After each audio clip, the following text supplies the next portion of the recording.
আগামীকাল প্রকাশিত হতে চলেছে 2026 সালের মাধ্যমিক রেজাল্ট। আপনারা কোন ওয়েবসাইটের মাধ্যমে সর্বপ্রথম মাধ্যমিক রেজাল্ট দেখবেন এই ভিডিওতে আমি আপনাদেরকে জানিয়ে দেব। ভিডিওটাকে যথাসম্ভব শেয়ার করে দেবেন, প্রয়োজনে সেভ করে রাখুন, কারণ আগামীকাল এই ভিডিওটাই কাজে লাগবে।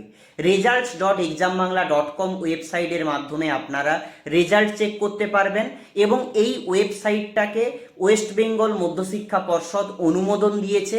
এখান থেকে সরাসরি রোল নম্বর এবং জন্ম তারিখ ব্যবহার করে আপনারা রেজাল্ট চেক করতে পারবেন। রোল এবং নম্বরের মধ্যে কোনরূপ স্পেস দেবেন না, ঠিক তার নিচের ঘরে জন্ম তারিখ ফিল আপ করবেন DDMMYYYY ফরম্যাটে। সাবমিট বাটনে ক্লিক করলেই সরাসরি রেজাল্টটা চলে আসবে। ক্যান্ডিডেটের নাম থাকবে, সাবজেক্ট ওয়াইজ কত নম্বর পেয়েছে, টোটাল নম্বর, পাস করেছে কিনা, ওভারঅল গ্রেড কত, সব কিছু দেখতে পারবেন। প্রয়োজনে এই রেজাল্টটাকে আপনারা PDF ফর্মে প্রিন্ট আউট করে রাখতে পারবেন বা PDF ডাউনলোড করে রাখতে পারবেন।